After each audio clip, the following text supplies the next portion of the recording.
सीताराम दोस्तों, महात्मा गांधी और राष्ट्रीय आंदोलन, सविनय अवज्ञा और उससे आगे, यह हमारा टॉपिक है। आज हम इस टॉपिक के बारे में पढ़ेंगे। मैं आपको समझाने की कोशिश करूँगा। प्लीज़ दिल थाम के बैठिए, आराम से बैठिए और एक बार में बहुत ध्यान से देखिए। आपको एक बार में ही समझ में आएगा, ये मेरी कोशिश रहेगी। चलिए देखते हैं बिना टाइम वेस्ट किए हुए। दो प्रमुख नेताओं के नाम लिखिए जो विभिन्न देशों के राष्ट्र निर्माण में प्रमुख भूमिका निभाई। अमेरिका में जॉर्ज वॉशिंगटन थे और भारत में महात्मा गांधी थे। लाल बाल पाल किसे कहते हैं? लाल से लाला लाजपत राय, बा से बाल गंगाधर तिलक, पाल से विपिन चंद्र पाल। ये आरंभिक पूर्ववादी राष्ट्रवादी नेता थे जिन्होंने अखिल भारतीय राष्ट्र स्तर पर राष्ट्रवादी आंदोलन को चलाया। गांधी जी द्वारा भारत में किसानों और मजदूरों के लिए चलाए गए दो आंदोलनों के नाम बताइए।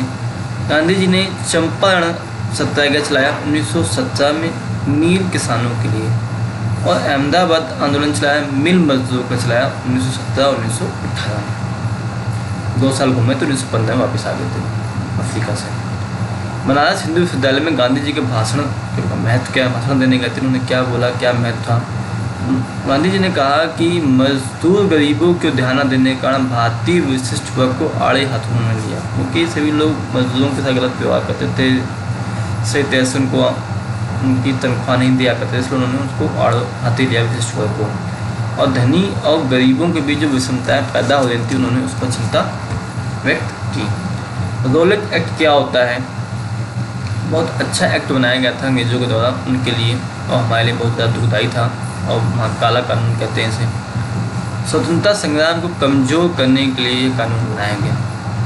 इसमें कुछ नहीं था, आप अंग्रेज़ों का मन होता था हाँ उनको जेल में डालना है, अंशु मिश्रा को तो बैठा के डाल दिया। कोई कानून नहीं, कोई जांच नहीं, कुछ नहीं, बिना किसी जांच के मन आ गया तो जेल में डाल दिया। वही रॉलेट एक्ट था। चरखा को राष्ट्रीय प्रतीक के रूप में क्यों चुना गया था? बहुत अच्छी बात थी, चरखा को चुना गया था क्योंकि चरखे से आप धागा बनाते थे, धागे से कपड़ा बनाते थे, सूत बनाते थे, सूत काटते थे, क्योंकि रोजगार का एक साधन था, स्वावलंबी था, आत्मसम्मान का प्रतीक था, हजारों बेरोजगार गरीबों को पूरक आमदनी प्रदान करने का एक साधन था। और भारत के राष्ट्रीय आंदोलन में कांग्रेस के लाहौर अधिवेशन में क्या महत्व था? क्योंकि कांग्रेस ने स्वराज के स्थान पर पूर्ण स्वराज को लक्ष्य बना दिया। और 26 जनवरी 1930 को स्वतंत्रता दिवस को भी मनाना चाहा। गांधी जी ने इरविन के साथ क्या समझौता किया? लिखिए। गांधी ने 1931 में इरविन के साथ समझौता किया। उन्होंने कहा सविनय अवज्ञा आंदोलन को स्थगित करते, यही समझौता था इरविन जी के साथ। बहुत कलाकार आदमी था इरविन। 1931 में हुआ था गांधी इरविन समझौता एग्रीमेंट। इरविन ने सभी अहिंसक कैदियों की रिहाई की बात मानी, भारतीयों को नमक बनाने की छूट दी, और गांधी जी दूसरे गोल में सम्मेलन में हिस्सा लेने के लिए राजी। और द्वितीय विश्व युद्ध के बाद प्रति भारतीय राष्ट्रीय कांग्रेस का दृष्टिकोण क्या था? क्या सोचते थे वो द्वितीय विश्व युद्ध के बाद? गांधी जी और नेहरू दोनों हिटलर और नात्सियों के कट्टर आलोचक थे।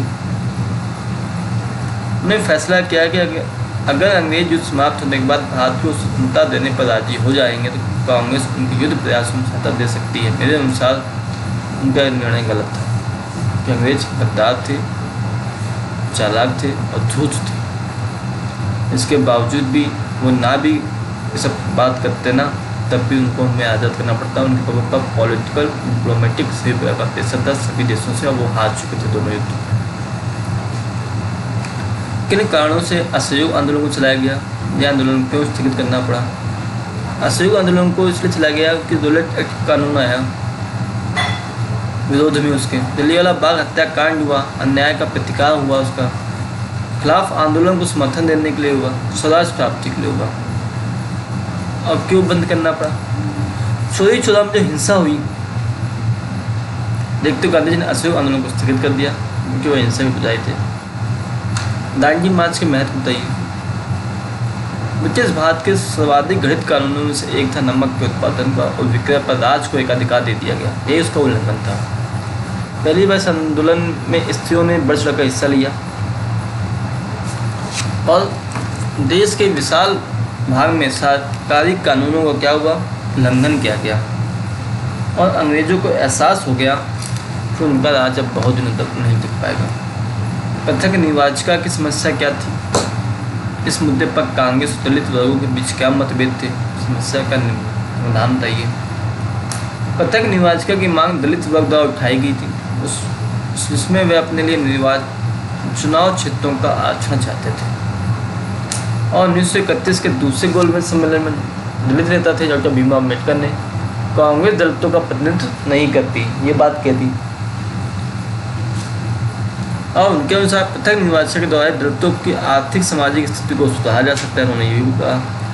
गांधी जी ने इसका विरोध किया। उनका मानना था हिंदू समाज उच्च दलित वर्ग में बढ़ जाएगा, देश की एकता कमजोर हो सकती है।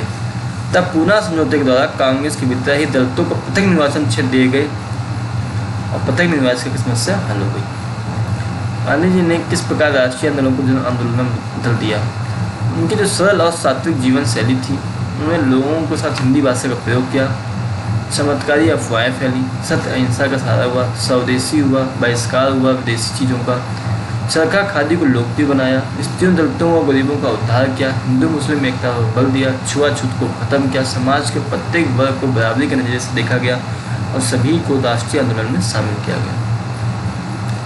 ऐसे सूत्रों की व्याख्या कीजिए जिनसे महात्मा गांधी के राजनीतिक और भारतीय राष्ट्रीय आंदोलन इतिहास को पुनः सूत्रबद्ध कर सकते हैं।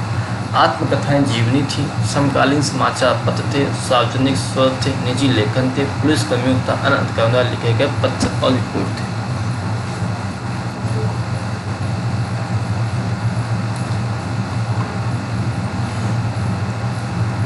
नमक विरोध का प्रतीक क्यों था?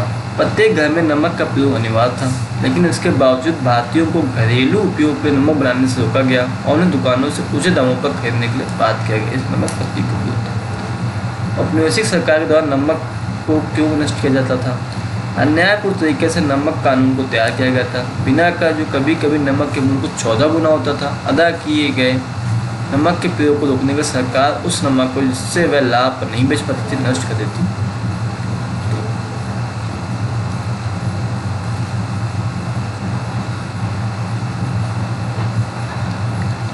महात्मा गांधी नमक कर को अन्य करों की तुलना में अधिक क्यों मानते थे?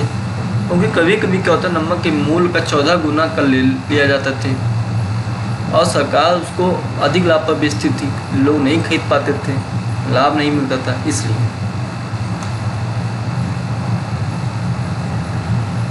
दोस्तों आज का टॉपिक खत्म होता है। आप सब हमारे साथ बने रहे। सभी का बहुत बहुत धन्यवाद। जय हिंद, जय भारत।